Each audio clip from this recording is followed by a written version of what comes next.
Dari wilayah pesisir, terutama di wilayah Tanah Bumbu, dulu namanya itu adalah Afdeling Kota Baru dan Tanah Bumbu waktu masa kolonial. Dan sebelumnya itu malah bernama Kerajaan Tanah Bumbu yang membawahi semua wilayah di pesisir Tenggara Kalimantan. Kesultanan Banjar pada masa Sultan Saidullah, Raja Banjar ke-6 itu memerintahkan kepada anaknya yaitu Raden Basus pada tahun 1660 untuk melakukan pemerintahannya di wilayah Tenggara Kalimantan Selatan pada saat ini.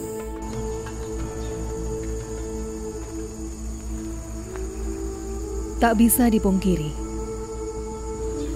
cerita tutur dari turun-temurun leluhur Banua Kalimantan Selatan ada sejak dahulu, mulai dari pesisir pantai, pesisir sungai, dan dataran tinggi di wilayah pesisir Tenggara, Kabupaten Tanah Bumbu, dan Kabupaten Kota Baru.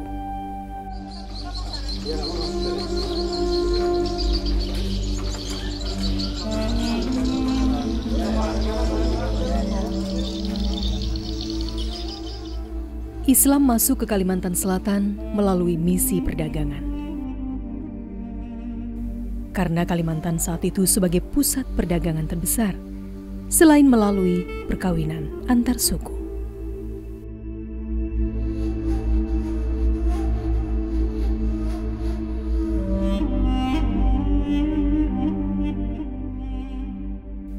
Pemirsa, episode Jejak Islam kali ini kami menyusuri perjalanan dari sebagian kecil kisah penyebaran Islam di eks-Kerajaan Tanah Bumbu dan wilayah-wilayah pecahan pemerintahan kala itu.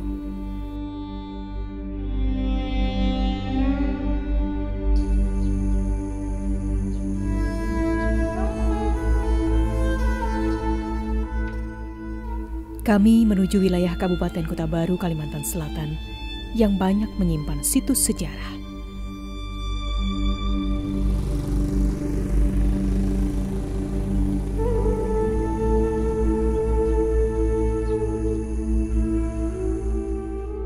Sejak dahulu kala, wilayah Tenggara Kalimantan bukanlah daerah yang tidak bertuan.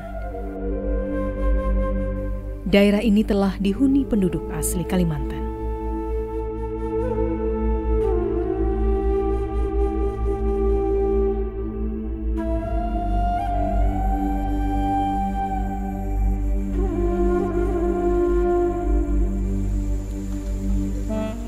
Menurut Hikayat Banjar, penduduknya terdiri dari penduduk Satui, Pulau Laut, dan Pamukan atau Dayak Samihim yang sebagian besar bermukim di lereng Meratus.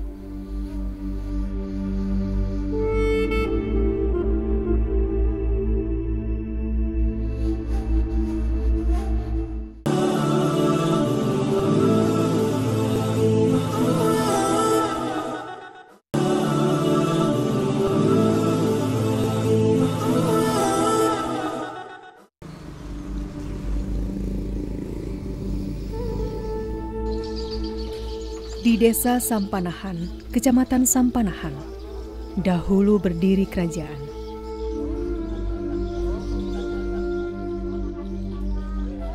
Tepatnya di Sungai Bumbu, Kabupaten Kota Baru.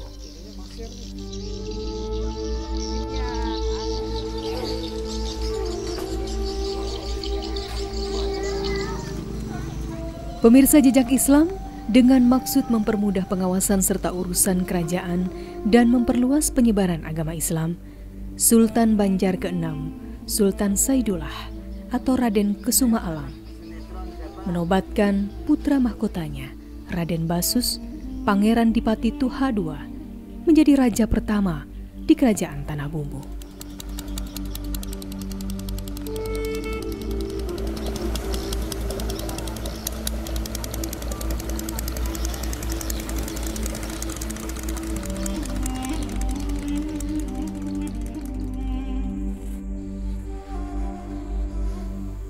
Makam sang raja Kerajaan Tanah Bumbu pun ditemukan di Desa Sampanahan.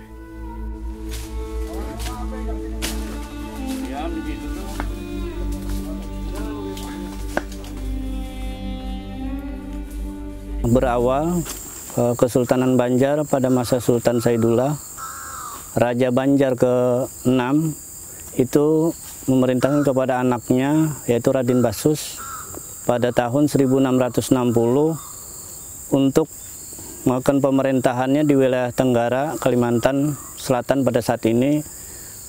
Jadi tempat itu di Sungai Bumbu, sekarang Desa Sampanahan, Kecamatan Sampanahan, Kabupaten Kota Baru. Nah, pada masa beliaulah berawal jejak sejarah Islam di wilayah daratan Kota Baru, Kalimantan Selatan atau pesisir Tenggara di Kalimantan Selatan. Umur Sidin hampir 140 tahun. Islam terus berkembang di wilayah kerajaan Tanah Bumbu kala itu.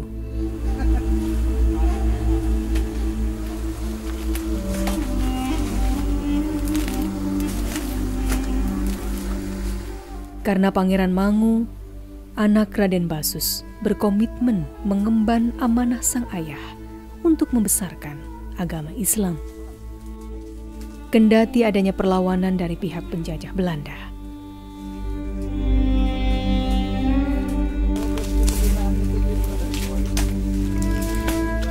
Hingga kerajaan-kerajaan pecahan dari Tanah Bumbu sempat mengalami perang saudara akibat hasutan dan adu domba pemerintah Hindia Belanda. Karena berakhir kerajaan Tanah Bumbu pada tahun 1780, maka kerajaan terbesar untuk meneruskan pemerintahan yaitu perpanjangan dari Kesultanan Banjar dan juga penyebaran Islam di wilayah pesisir Tenggara Tanah Borneo yaitu dilanjutkan kepada putrinya yaitu Ratu Intan I yang sekarang bermakam di Bakau, Kecamatan Pamukan Utara.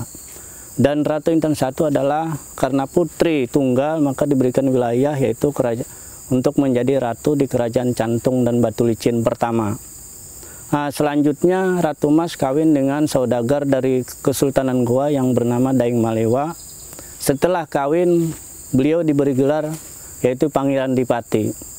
Pangeran Dipati untuk memperkuat juga tetap misinya itu penyebaran Islam atau perkuat perkembangan Islam di wilayah pesisir Tenggara dan Timur Kalimantan Selatan pada saat ini.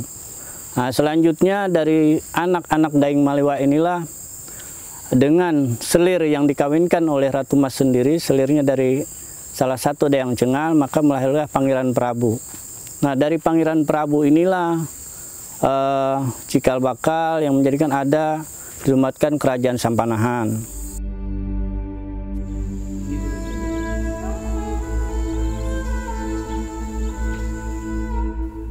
Pada masa pemerintahan Ratu Intan, perkembangan dan penyebaran Islam di wilayah pesisir Tenggara sangat pesat.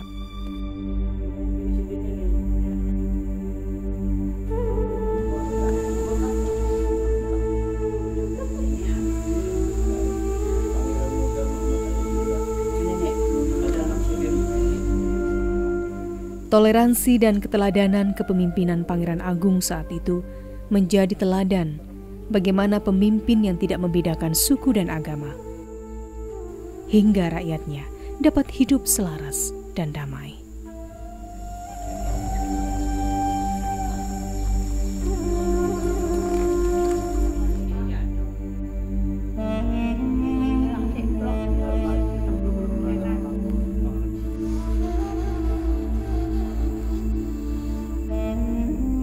Makam Pangeran Agung dan istrinya, Ratu Intan II di Desa Bangkalaan Melayu, Kecamatan Kalumpang Hulu, Kota Baru, menjadi bukti bahwa penyebaran Islam cukup pesat saat itu.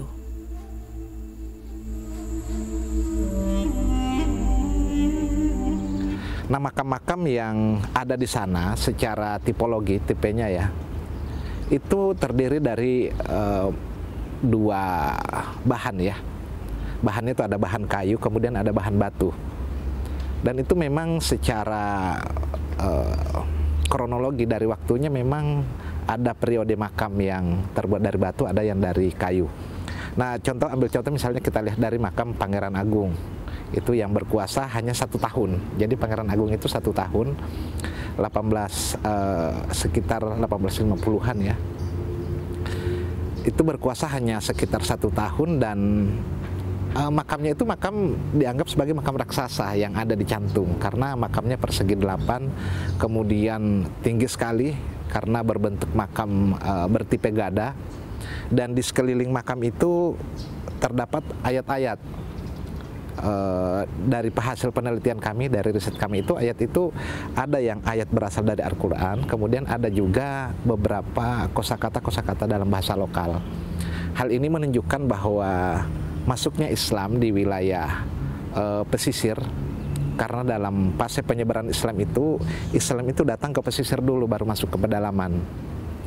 Nah, kalau dari kasus di wilayah Tanah Bumbu tentunya tidak dapat kita nafikan bahwa memang Islam itu mulai tersebar dari wilayah-wilayah pesisir di Tanah Bumbu, walaupun memang belum bisa memastikan dari wilayah mana paling awal.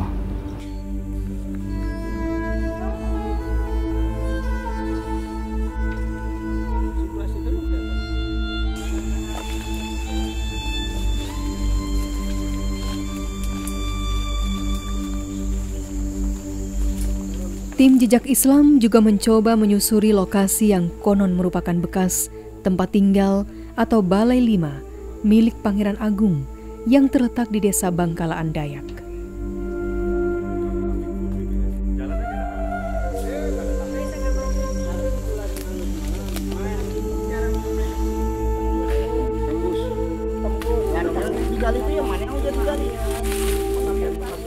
Disinilah dahulu Raden Agung berdiskusi dan melakukan syiar Islam.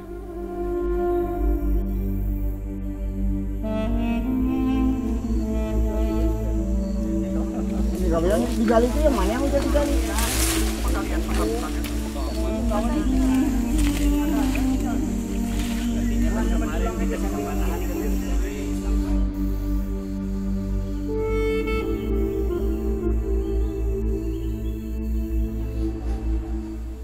Dan di sekitar Balai 5 juga terdapat Gua Lantas Gadang, tempat bersembunyi Ajipati atau Pangeran Agung dari intayan kolonial Belanda.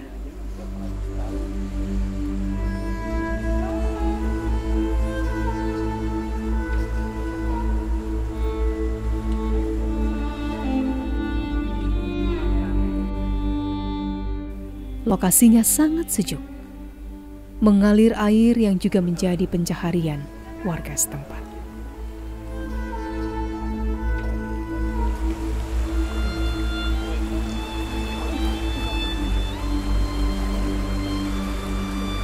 Bangkalaan sejak awal sudah menganut Islam karena adanya pengaruh dari pasir, di mana pada saat itu Raja Pasir ini kawin dengan orang-orang lokal, dengan raja-raja lokal, misalnya kasus perkawinan anak Aji Jawa dengan Pangeran Agung. Perannya diantaranya waktu itu memang tidak tercatat dalam arsip kolonial, tapi dapat kita lihat misalnya di dalam perkembangan masyarakat pada waktu itu. Memang Pangeran Agung menganut agama Islam, tapi tetap toleran dengan penduduk lokal, terutama dari suku Dayak Meratus.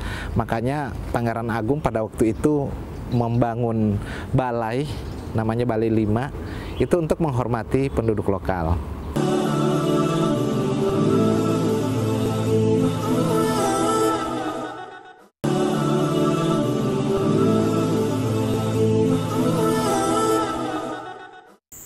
Perjalanan perkembangan Islam di Nusantara, khususnya di Tenggara Borneo, kalau istilah orang Bahari itu artinya kerajaan Cantung. Dan ini bukti bahwa masih ada jejak sejarah yang tersisa bahwa dulu di sini pernah berdiri sebuah masjid, pertama kali dibangun oleh pemerintah kerajaan, bukan pemerintah republik, pemerintah kerajaan. Tapi yang pasti ini adalah masjid raja, masjid yang dibangun oleh seorang raja, seorang pemerintah. Dan inilah sisa-sisanya, ada 2 tiang yang tersisa. kemudian ada tadi sisa tangga naik ke masjid. Nah, itulah, dan masjid ini adalah merupakan tempat ibadah yang pertama kali dibangun di daerah sini, di wilayah sini. Karena di seberang sana, posisi ini di seberang sungai, dekat sungai, di seberang sungai situ ada istana raja. Istana Raja Cantung terakhir, namanya beliau Pangeran Kusumanegara. Nah itu, jadi dari istana itu ada dibuat jembatan yang terbuat dari rotan yang dianyam-anyam. Nah dari sanalah aktivitas orang beribadah, bubuhan raja itu kan istilahnya, punggawa kerajaan itu beribadah ke masjid ini. Nah kemudian masjid ini di kerajaan itu ada juga namanya ahli agama. Kalau istilah orang kerajaan itu namanya kadi. Nah, jadi ada kadi. Jadi kadi itulah yang ngurus kepentingan agama, khususnya Islam di daerah kerajaan Cantung ini. Jadi pada prinsipnya Islam di Tenggara Borneo itu atau di kerajaan Cantung itu sudah benar-benar ada, dan dari sinilah, dari masjid inilah perkiraan kami ya saat ini, perkiraan kami dari masjid inilah Islam itu nyebar ke daerah-daerah mana di daerah, sampai kemungkinan ke Tanah Bumbu.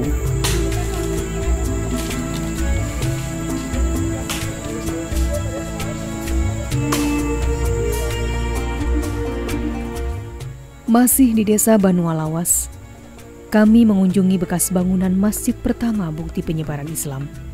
Yang menurut cerita para tetua disinilah syiar dan penyebaran Islam pertama.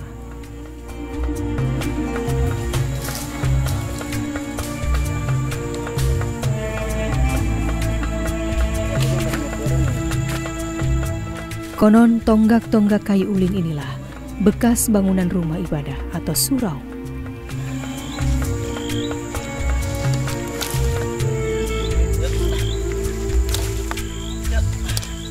Dahulu, 2 utusan Sultan Demak bertugas menyebarkan agama Islam. Kerajaan Cantung khususnya Pangeran Kusumanegara itu menghubungi yaitu kerajaan atau Kesultanan Demak atau Demak Bintoro. Maka dari hasil kesepakatan itu diutuslah 2 orang kerabat daripada keluarga Kesultanan Demak itu pada tahun, diperkirakan yang kami masih di sini adalah tahun 1880. Maka Raden Ayu Dewi Sundari dan Raden Ayu Sri Sokmadewi membawakanlah kitab-kitab itu berlayar dari Demak menuju Cantung ini. Dan dalam misi itu bukan membawakan tosirian, tapi dalam perdagangan agar misi ini tidak diketahui oleh pemerintah Hindia Belanda. Karena pada masa itu seorang mufti atau laki-laki baik dari kalangan istana, dari kalangan mufti, besar Islam, kalau ketahuan 1 lembar pun membawa kitab, maka ancaman hanya 2, kalau nggak dibuang atau hukum mati. Nah dari strategi inilah Raden Ayu Dewi Sukmasari dan Raden Ayu Sri Sundari itu diutus oleh Kesultanan Demak untuk mengantarkan kitab-kitab seperti fikih, Al-Quran dan kitab-kitab kuning lainnya ke kerajaan Cantung ini. Pada tahun 1880-an dibangunan lagi masjid yang tadi berada di Klumpang Selatan, yang saat ini juga banyak dijarah orang-orang di baik lokal di wilayah Kabupaten Kota Baru maupun di luar, yang dikenal dengan mimbar di tengah masjid. Nah sampai hari ini masih aktif, masjid yang kedua daripada dibangun pada abad ke-18 pada masa Raja Pangeran Aji Kusumanegara atau Raja Cantung yang kelima. Jadi dari sinilah masih ada bukti-bukti sejarah perkembangan Islam atau jejak Islam di wilayah Tenggara atau Timur Kalimantan Selatan atau dari aneksasi Kesultanan Banjar.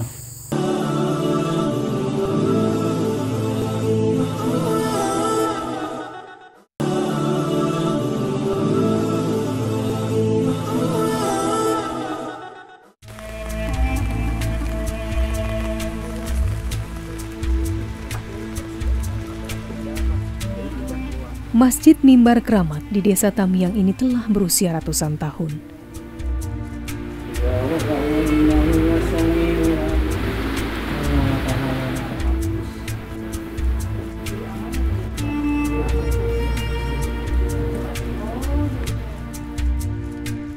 sejak penyebaran Islam oleh utusan Sultan Demak. Ia berjuang menyebarkan ajaran Islam.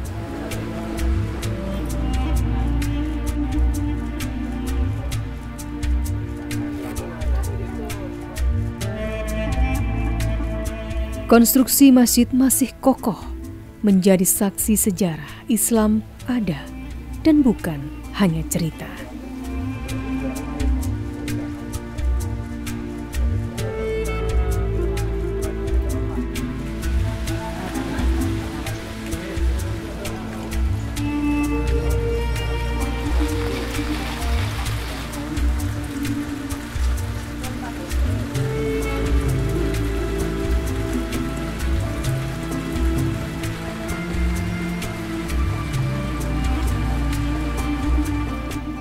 Masjid yang konon dibangun tahun 1880 ini pun masih menjadi tempat ibadah sholat bagi warga sekitar, kendati letaknya relatif jauh.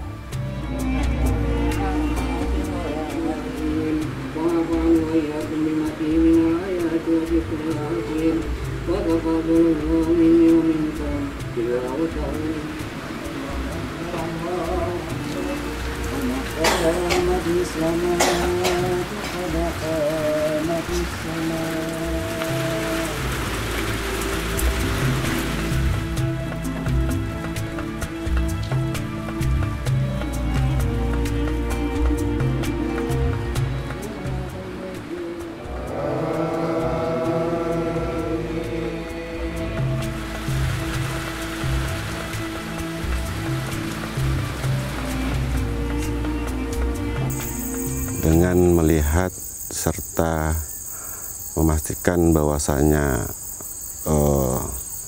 situs sejarah ini sangat luar biasa, karena ini adalah sejarah yang tidak boleh kita lupakan. Dan ini juga sejarah ini, situs ini sudah diuji secara ilmiah, ya, secara nasional, ya, oleh Kominfo PMK RI di lantai 7 Jakarta Pusat, yang terjadi pada hari Selasa tanggal 17 Juni 2015. Harapan kami adalah ada keseriusan dari semua lini, baik itu pemerintahan, masyarakat, atau swasta, untuk selalu menjadikan ini sebuah tempat pendidikan, baik pendidikan itu yang ada di Indonesia. Sehingga kita berharap memang ada sebuah konsep yang secara terintegrasi, bahwasanya situs ini akan semakin dipahami oleh nanti anak-anak kita yang akan datang, sehingga kita tidak akan kehilangan sejarah, karena sejarah ini sangat mempengaruhi terhadap karakter pemimpin bangsa yang akan datang.